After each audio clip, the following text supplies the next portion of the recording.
Good afternoon, everyone. We're so glad to have you on. My name is Tori Adamson, and I am the Outreach Coordinator for Tools for Life, Georgia's Assistive Technology Act program, based within the Center for Inclusive Design and Innovation at Georgia Tech. I understand that's a mouthful, but we are so glad to have you on today. We are going to have a wonderful presentation with one of our researchers, Karen Milchis, looking at workplace accommodations. Just a couple of housekeeping things before we get started. This is being recorded, so if you need to leave at any point and you're going to miss part of it, or if you're coming in late, or you have colleagues who may not be able to join us today, this will be recorded for future viewing. We will also ensure that we have captions on that video. We do have live captions going on right now through Zoom. So all you have to do is click the CC button on your toolbar. If you have any questions throughout the webinar, please use the Q&A function, again, on the Zoom toolbar. We don't have rights for chat between attendees, but if you have any questions, Karen and I will definitely address those. And with that, I am going to toss it over to Karen to get started. Good morning. I'm going to, hold on, share screen.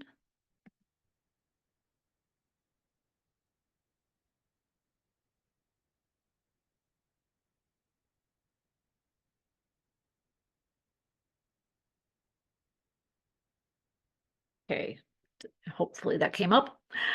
So welcome, good afternoon, and happy National Disability Employment Awareness Month. To honor our Employment Month for October, we are talking about workplace accommodations today, and this is the second in a series of webinars that are being conducted by the Rehabilitation Research and Training Center, or RRTC, on accommodations, employment supports, and success for people with physical disabilities, or Access PD. Today, we're going to be talking about Work Access, which is an online workplace accommodation tool that we are developing and will be evaluating as part of the RRTC. So just a few disclosures. My name is Karen Milchis, and I am a research engineer at the Center for Inclusive Design and Innovation at Georgia Tech. And the project that I'm going to be presenting today was funded under two different NIDLR grants. NIDLR stands for the National Institute on Disability, Independent Living, and Rehabilitation Research. And it's a center within the Administration for Community Living, which is part of the U.S. Department of Health and Human Services. Phew, okay, that was long. And I'm supposed to also mention that the content of this presentation does not necessarily represent the policy of NIDLR. So today I'm going to be talking, providing a little bit of background on our project, talk about how Work Access was developed, do a demonstration and highlight some of the key features, and then talk about some of the things that we're going to be doing with our new RRTC as part of this project. And then we'll have some time for questions and discussion at the end.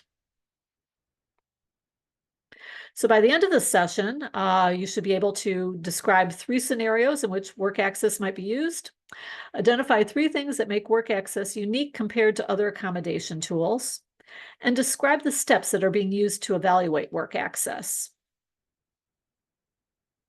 So I think most of the people on this call probably are already familiar with workplace accommodations.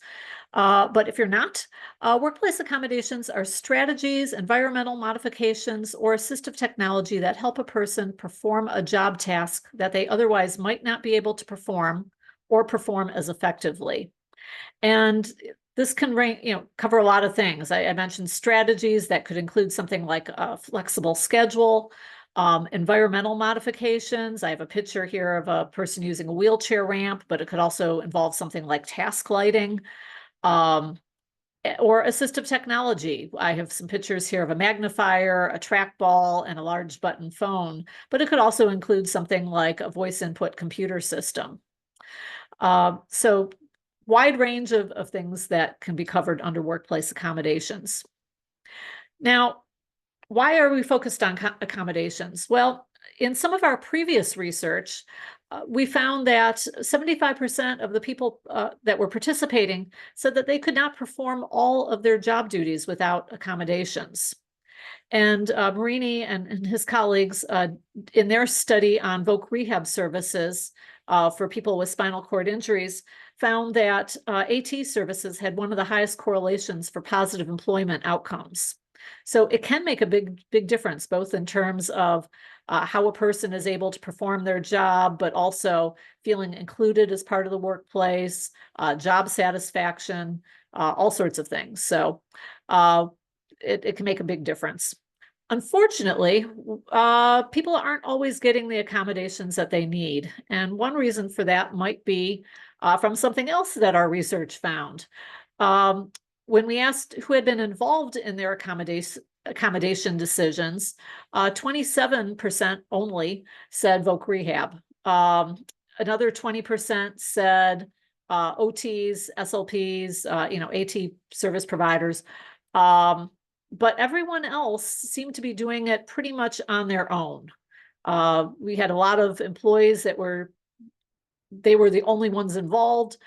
We had some employee-employer combinations, but many of the people who are more familiar with assistive technology weren't actually at that table. And this might be why we also found that people weren't getting all of the accommodations that they needed. 31% of our respondents with mobility impairments said, and 28% of people with upper extremity limitations said that they had unmet accommodation needs. So as a result, we decided that we wanted to try to see if we could develop some tools to help people research their options for accommodations and assistive technology. And that's where we came up with this idea for Work Access. And Work Access is an online workplace accommodation assessment tool, originally designed for employers and employees to use together. And it asks questions about the problem and recommends accommodations based on the answers. So that's kind of the background of why we were doing this. Let me tell you a little bit about how we've developed it. So for our content, we have a number of decision trees that link different problems to solutions. And we started by engaging our internal AT experts. Many of the people on this project also work for Georgia Tools for Life, which is our state's AT Act project. So we started by getting them together and asking them to brainstorm what types of tasks a person might be doing often in the workplace, and some of the problems that they might encounter for different disabilities. And then we went through and looked at different approaches that we might take to solving that and different, the specific accommodations. So we put together big, long lists. And then our next step was to engage some national experts around the country. So we held group interviews where we went through those lists, asked people to tell us what was missing, whether there were things that we had included that maybe weren't too, maybe didn't work that well, or were out of date, used out of date technology. Asked whether the descriptions that we had were clear, whether there were any other details that we needed to include, and we got all sorts of feedback from that. We got some additional feedback through online surveys and some focus groups. I'm going to be getting back to that in a minute. And then we are now starting to get additional feedback from people who are using the tool. And really our big focus through all of this was, are our recommendations appropriate and clear? So to develop this, we use something called crowdsourcing. And crowdsourcing is the practice of utilizing, often online, the wisdom of a group for a common goal. And it uses the idea that the research efforts of a group of people with varying opinions, when aggregated, can result in better information than a specific expert could come up with. So this idea of using our multiple AT experts internally and then pulling in that group nationally, has really helped us come up with some more better results than I could have come up with, on my own. Now, if you ever decide that you want to do this sort of project, there are some pros and cons with the crowdsourcing approach. The pros are it leverages experience of practitioners and their knowledge of what works. So we already have some idea of the quality of the suggestions. The scope can be defined by the researchers, so you can look at any task, any assistive technology or strategy. We aren't confined by data that's already been collected or not collected about a particular area. There are some cons, however. It is very labor intensive. I'm going to be showing you our system in a little bit, but we currently have in the database somewhere between 1,000 and 1,100 problem solution combinations. So it takes a little while to generate all that. And also the results are only as good as the experience of our experts, which actually was quite good, but also our ability to engage them in the project, which wasn't always as good.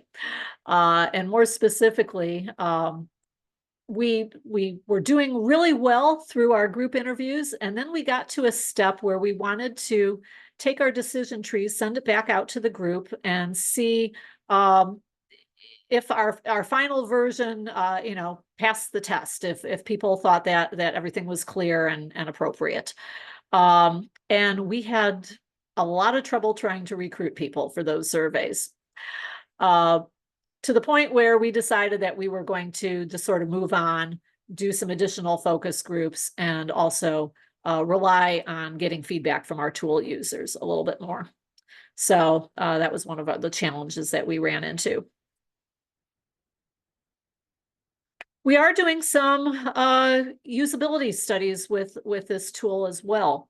We got feedback from groups at the ATIA conference and the RESNA, let me see, the developers forum at RESNA. We are undergoing, we're completing usability testing with the system right now. And pretty soon we're going to be starting some field testing. For that, what we're going to be doing is asking some people to kind of partner up with one of their clients and go through this tool to do an assessment, but then also do an assessment their standard way and compare the results and let us know where things matched up and where things didn't match up, where we might need to add additional content.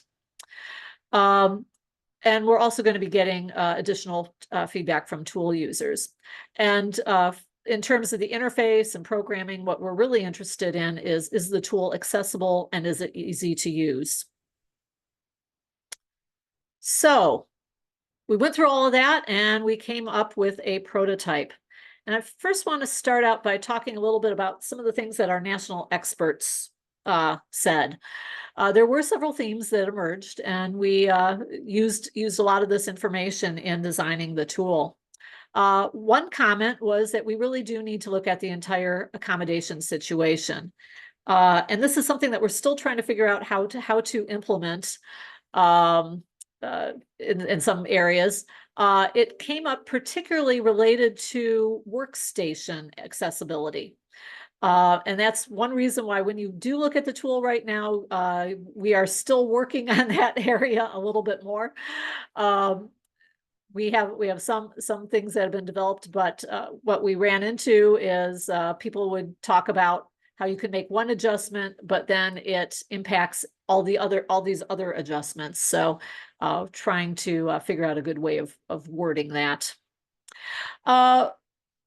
This was something that was already on our radar in terms of calling in experts as needed, because we realized that we were developing a tool for non-AT experts, but this was something that our expert panels also strongly emphasized.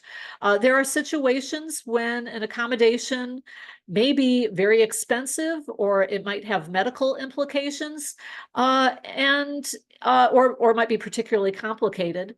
And there are times when doing it yourself as an employer might not be the best way to go. You really might want to call in some people for help. So that was something that we, some advice that we took, and you'll notice later on that we do have a feature in our tool where we do indicate which solutions may require a little bit additional help. Our experts reminded us that we want to include low-tech and mainstream non-assistive technology options.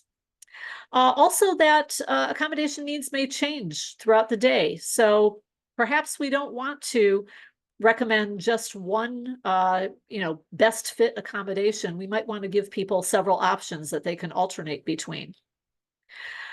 They also suggested that, or they also pointed out that accommodations may need to be customized for the employee. And I have a note here saying under the employee's direction. This was something that came up during our cognitive group, where they were noting that not only do you want to customize, things like prompts for the employee, but you want to get that person involved as well, because if they come up with the prompt ideas themselves, they're more likely to make sense to the individual and more likely to be remembered. So that's just another thing to keep in mind. And then finally, we had a group that was talking to us about mental health, and they really emphasized the fact that the employee may not be comfortable disclosing everything. So while in an assessment situation, you normally would want to collect all sorts of information about the person's disability, their request was that we have a means for people to find some of that information without actually checking a box under disability. So it's like, okay, it's a little bit long. The screens get a little long in that case because we can't narrow things down quite as much. But that is another request that we had. So our system is based very loosely on the International Classification of Functioning, Disability, and Health, in which I have a diagram here that looks at the interaction between body function and structure, activities, participation, and how environmental factors and personal factors can influence that interaction. For our system, work access is an assessment tool. So the first step is to determine what type of problem the person is having with the performance of work tasks. So we ask for information about the activity, the functional limitations of the person, other personal factors and environmental factors. And then we use all of that to narrow down some likely problems based on those combinations, and we ask the person to indicate which problem or problems they're having in the workplace. We then have these decision trees where we try to link the problems to specific solutions.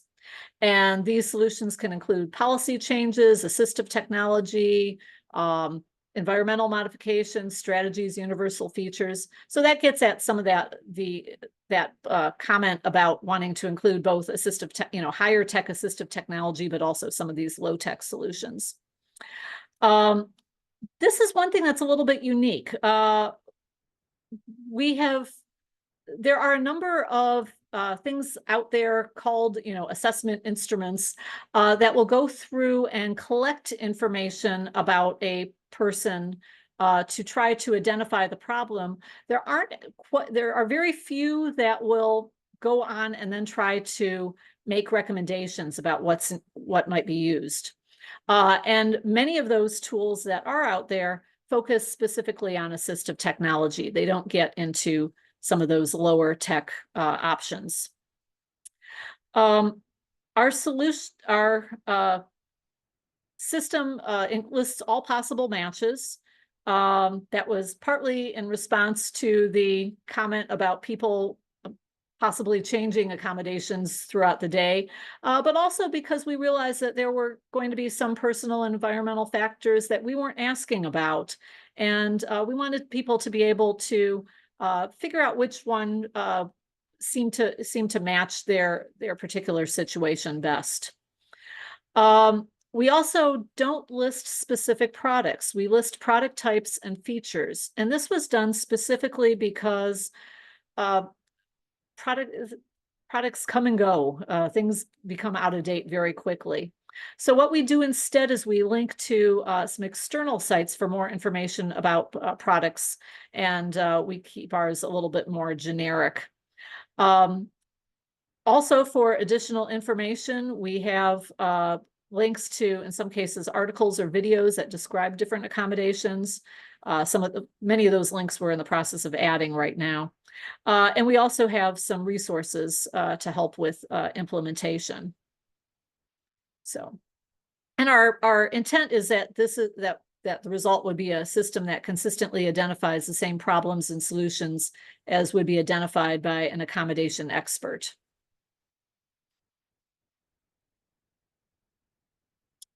So I mentioned already the fact that it warns people of situations where expert needs to be involved. This really is something that's pretty unique. I've not seen this in another tool before, but we think it's pretty useful. And then finally, we wanted to provide prompts and information that was appropriate to users with varying degrees of accommodation expertise, particularly since we might have employers and employees using it together. So I'm going to do okay, so I've been told I need to stop share, switch over to my tool, and then start sharing again.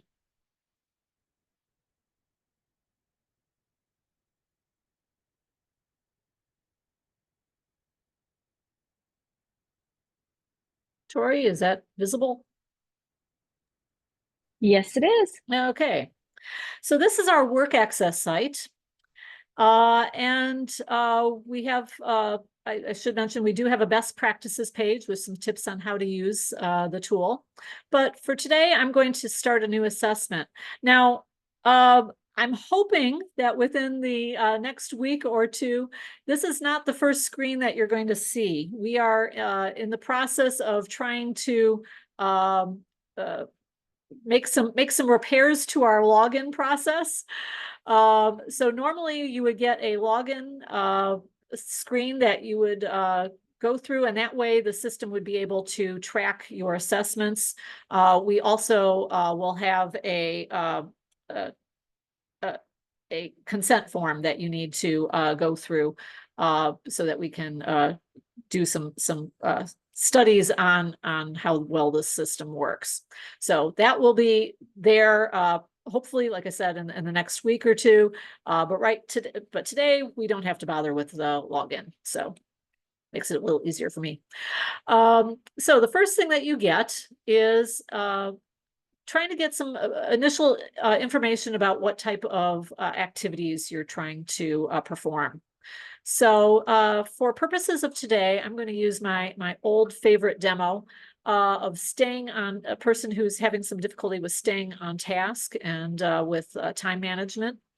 So I'm going to click on organization. But some of our other choices include things related to facility use, workstation use, communication, equipment use, and maintaining well-being. And now it's asking me which abilities are impacted by the work environment. And I think that might be reading, remembering, or planning. Let me go check to see. Okay, the employee has significant difficulty with remembering things, processing information, expressing thoughts or appropriate behaviors, or perceiving information. I think that might sound about right. So I'm going to try that. Describe the employee's ability to read, remember, or plan. Yeah, okay, so here we go. Has difficulty sustaining or dividing attention. Has difficulty organizing, planning, or managing time.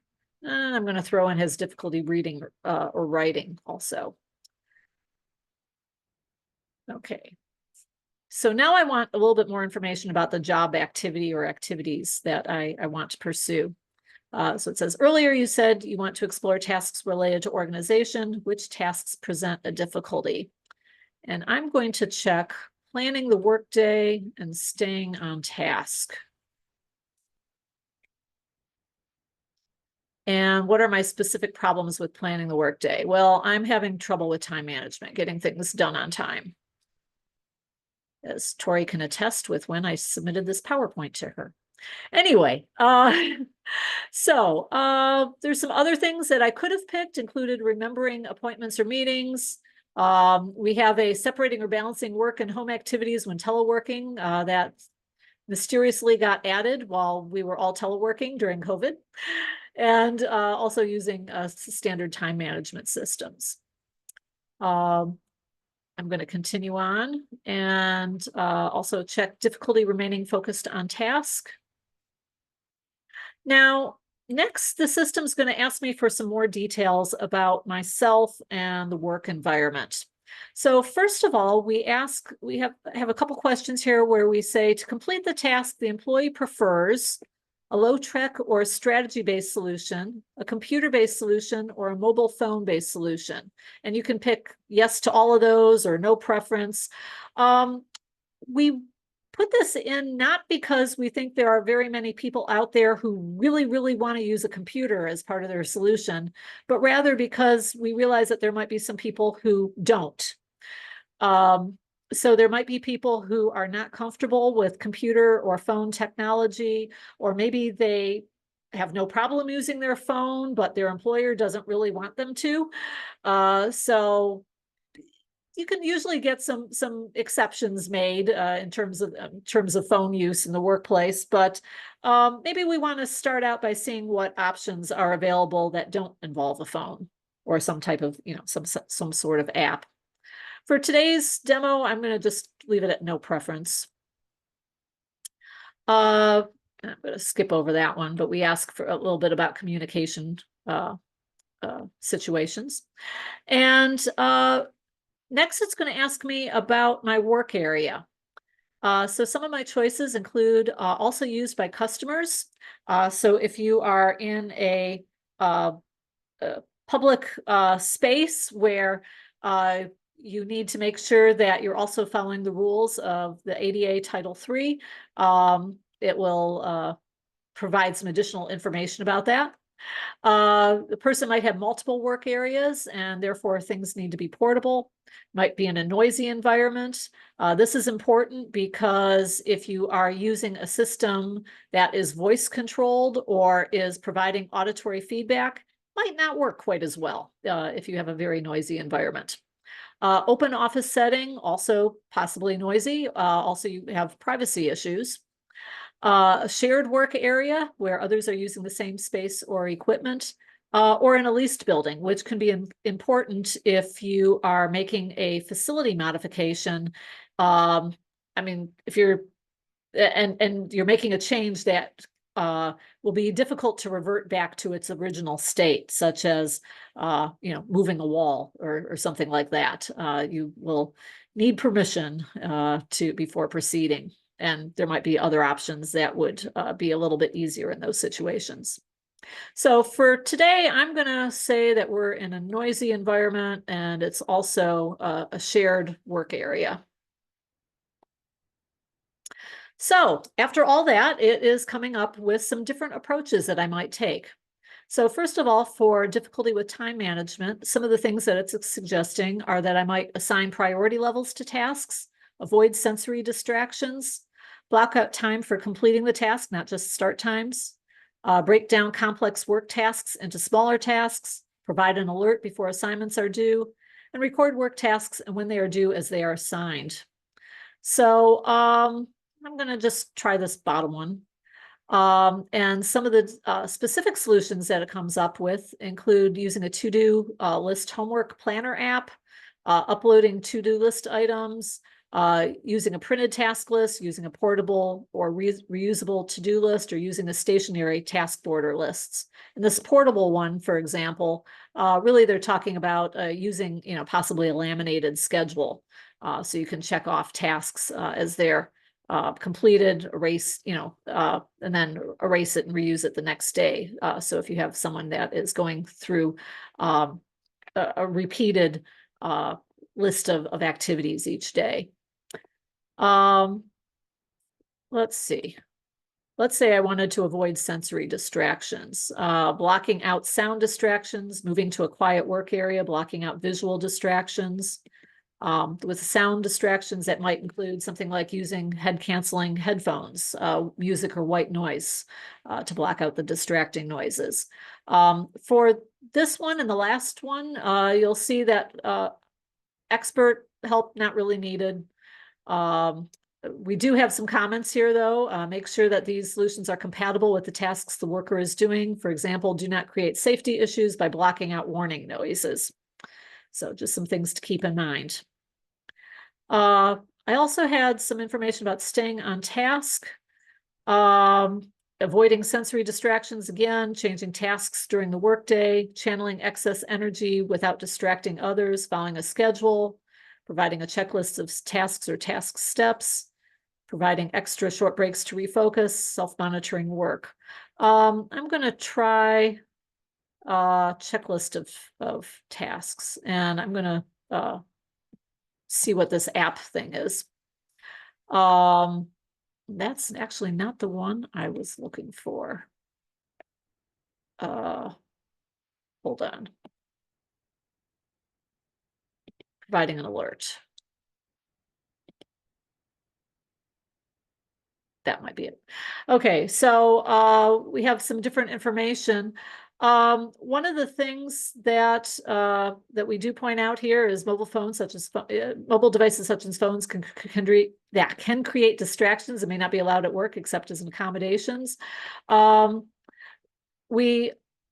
Down here, we have a comment that says, use a visual or vibration alert if there are concerns about the employee hearing it over the workplace noise and or to avoid disturbing other workers.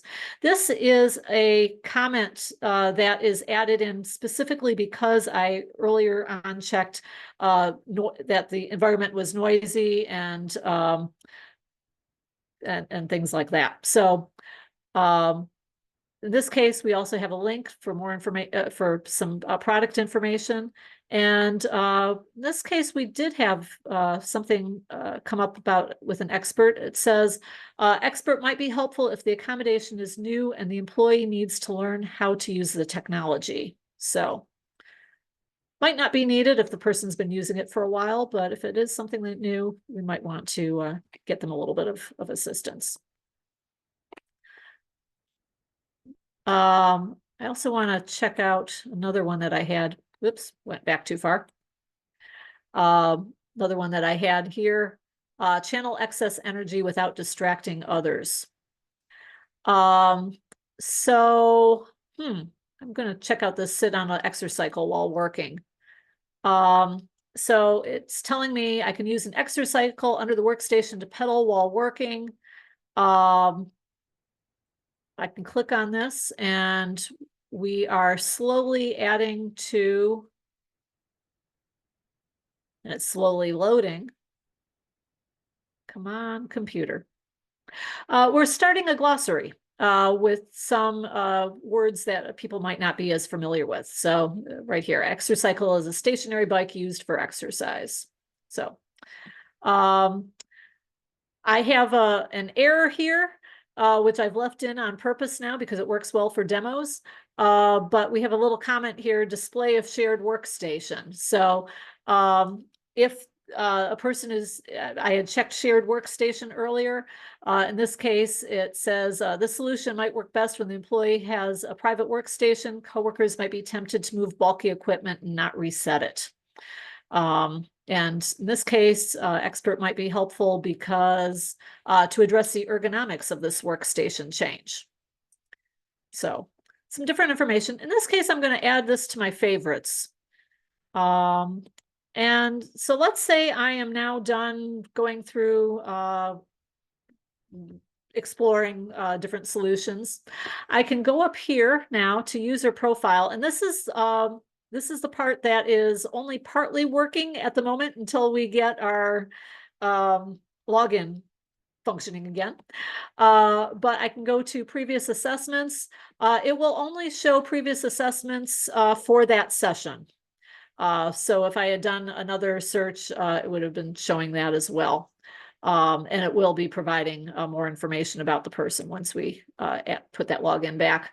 And you can then go to favorites, and earlier I had favorited using an interpreter, but you can pull up the description that way. And we are setting it up so that you'll be able to print those out as well.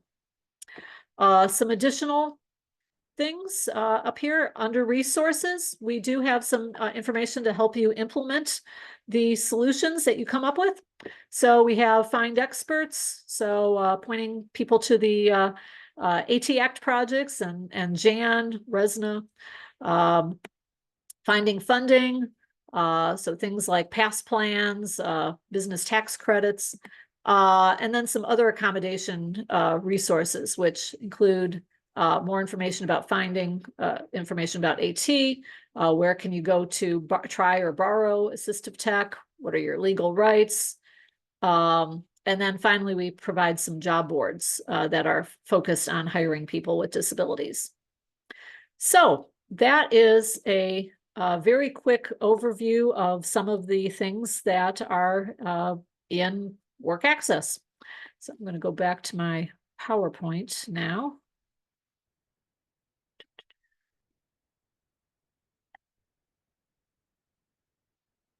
And that's not where I wanted to be.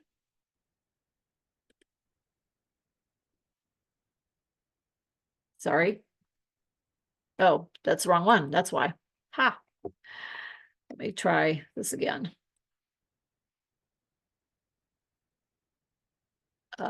New share.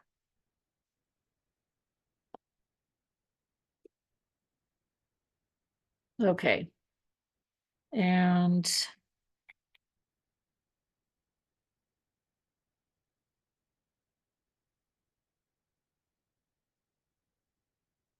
okay.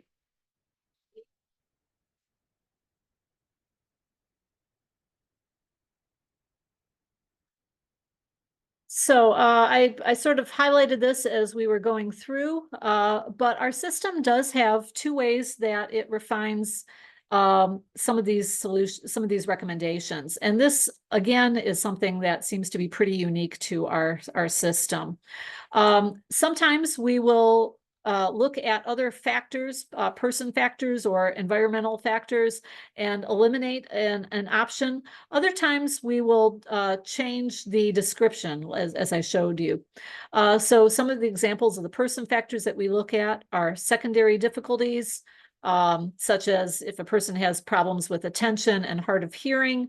A solution that relies on auditory cues might not be the best combination. We look at communication preferences, and I mentioned earlier that we look at computer or mobile phone-based solutions. For environmental factors, shared, open, noisy, or multiple workstations, whether a portable solution is needed, and warning about structural changes. We also have some things in there related to teleworking. So far, our system includes information about facilities, so moving through the workplace, between floors, unlocking and using doors, navigating the workplace. We are continuing to add to the workstation section. Right now we do have sitting and standing at a workstation. Organization, planning the workday, learning, remembering tasks, and staying on task. We have some information about carrying and handling items. We have information about using equipment, computer and phone, and a bunch of stuff related to communication, hearing speech, producing speech, understanding communication, expressing ideas and thoughts, socially and situationally appropriate communication, reading and writing documents, and composing text. Phew, okay.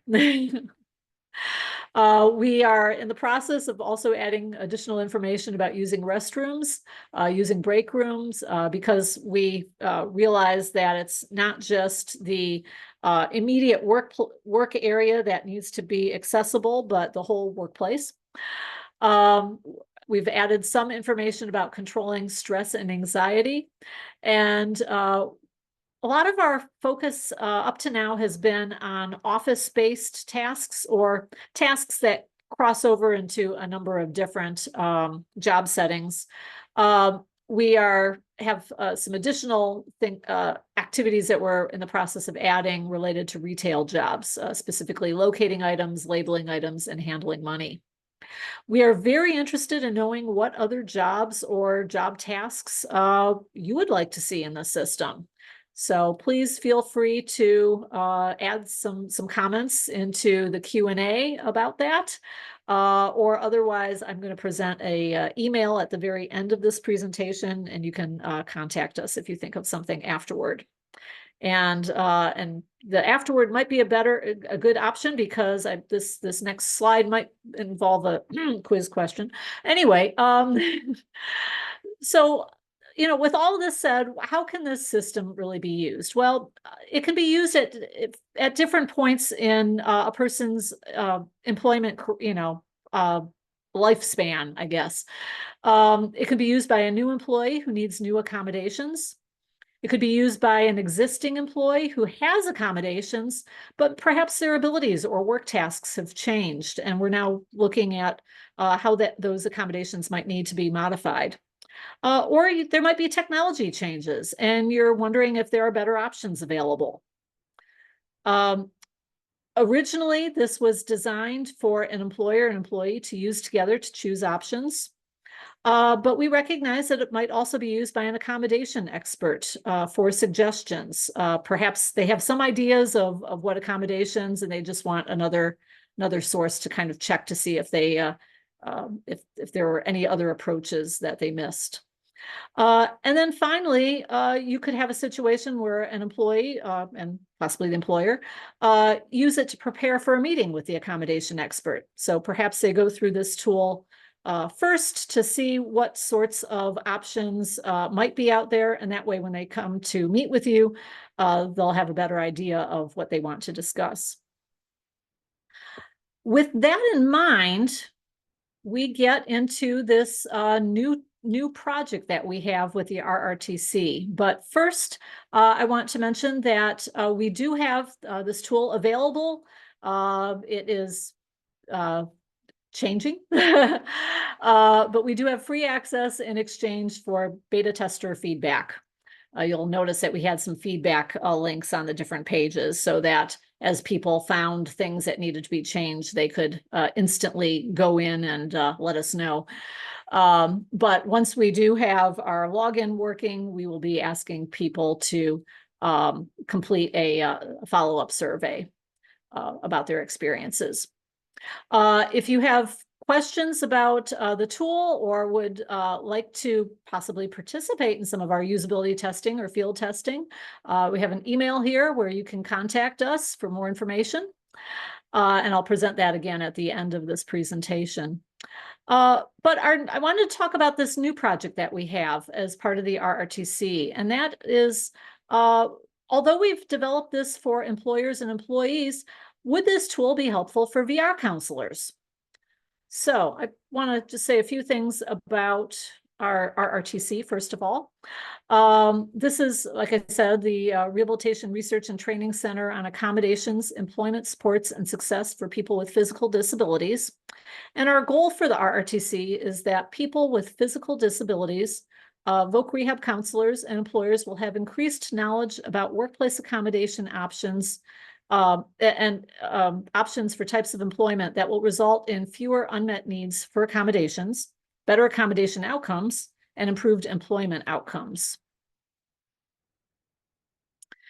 For purposes of the RRTC, we are focused on physical disability, and this is defined as a limitation on a person's physical functioning, mobility, dexterity, or stamina.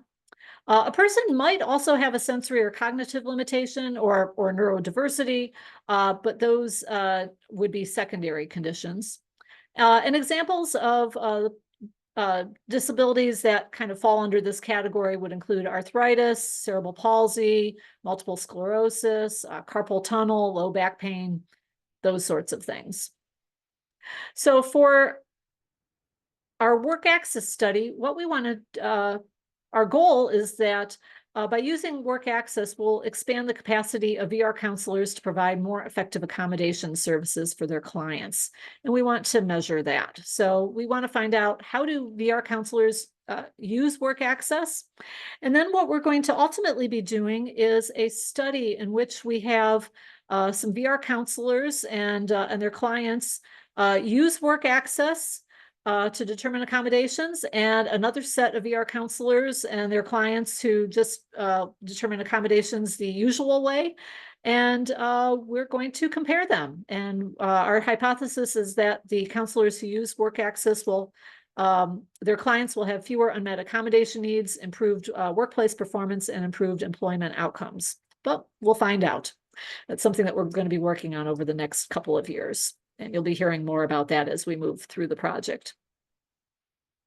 So with that, would love for you to participate in our research, either the usability field testing studies I mentioned, or we're getting ready now to do some focus groups with VR counselors to find out more about how we might need to modify the tool before we really start evaluating it. For our RRTC, please look for our resource center website by the end of this by the end of this calendar year. But in the meantime, we do have a page on our CIDI website where you can go to for announcements. And I want to thank you for joining this webinar. We do have other webinars planned in November. We have a person who's going to be talking about utilizing telework as a workplace accommodation for individuals with physical disabilities who use augmentative and alternative communication, or AAC. And we would love to hear from you about what topics you would like to see us cover. So with that, are there any questions? Yes, Karen, we have a couple questions, and we can answer these live. The first is, we've been working on a work access for a while. Any idea of when it will be ready to go live? It is live now. Like I said, we will be adding some additional functionality when we get that login step implemented, and that should be definitely by the end of this month. Okay, great. The next one, which you and I can probably tag team an answer on this one. Will the recommendations that address AT solutions be linked directly to the Georgia AT Lending Library? Not presently. But that is something that we could consider. If there was a AT lending library person asking about that. The one challenge that we run into, though, is that this is a national project. So the question is, whose lending library do we link to? It's also challenging trying to keep that up to date. So for now, it's easier for us to provide links to each of the AT Act projects, and then hopefully they can then contact those centers and figure out whether or not the AT that they're interested in is present or not. Did you want to add anything, Tori? Yeah. No, you pretty much hit the nail on the head. Yeah, if the person who goes through the whole decision tree and they're in Georgia and they want to be able to find those solutions within Tools for Life database, we can work with that person individually to see if we even have those tools or those solutions. But yes, I think the best option, instead of trying to link it to a library, is to have the links for each of the AT Act programs.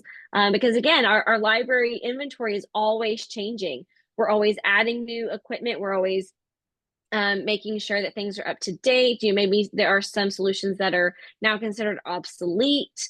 So we're always kind of looking to see looking to update what is the capacity of our library. So having just links for your AT Act is honestly the best solution. And for product information, one of the things that we are slowly adding as they get online is links to the AT Network, which is a new database of assistive technology products. It's sort of stepping in where Able Data used to be. They have launched, but they are still kind of refining that tool. And as that kind of settles down a little bit, we're going to be adding more and more links to that site as well.